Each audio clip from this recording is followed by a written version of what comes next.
kuta mukave ya Vital Kamerhe, cave privé ya Vital Kamerhe ku Bukavu. Alors batu yake njo barifanya bari informe, alors banakuwa kubana ile makuta ile. Donc paquet moya ile iko na $10,000 paquet moya. Mais sasa muangalie mbele mu valise moya itakuwa makuta ngapi ile valise. Kama paquet moya iko na 10,000, donc nyatare makuta ya mingi sana. Bon, Mungu wetu asifiwe vile kulinda na kutosha mambo tu inge pole pole. Tunapikia Mungu asante sana. Topesi nzambe merci mingi ndenge makambo ezobi makaka moko muna moko. Makambo nyonso.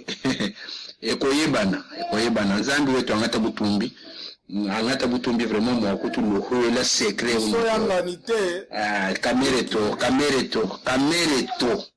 Kamerhe mubwela mubukale mwa kujanrishia. Kamerhe kingoya mukale wa kuede Félix Tshilombo Tshisekedi bayo ko avancer to. Nene bamona chimchini ngamba tati nene batanashima voyage on soit du Félix Wenza. Kamerhe kena concerné to Kamerhe uju shala mu pays de Félix Ondu banda Ondu kweka. Qui peut le défendre? Le directeur mujumu wa président uju shala président Ondu banda Ondu kweka yenga yenda. Kamerhe est vraiment suspect. C'est vraiment un véritable caméléon. C'est ce qui plaît. Bana betu mfila ilusa makuta bamba nyimba kuata mukava ku Bukavu ka Vital Kamerhe $1 ya mikwata mukava ka Vital Kamerhe ku Bukavu.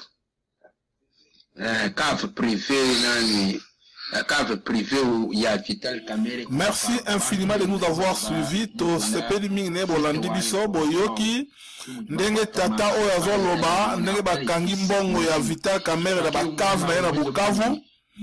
Alors biso to yebi yango te mais to apprendre yango à travers vidéo ya tata oyo azoloba. Alors botala bino moko ndenge mbongo ya Kamerhe bakangi na bakave na ye privé na kati ya Bukavu. Alors semble-t-il que ça bato na ye moko de babinisi secret ba moni azo s'enrichir azo pesa bango te. Voilà.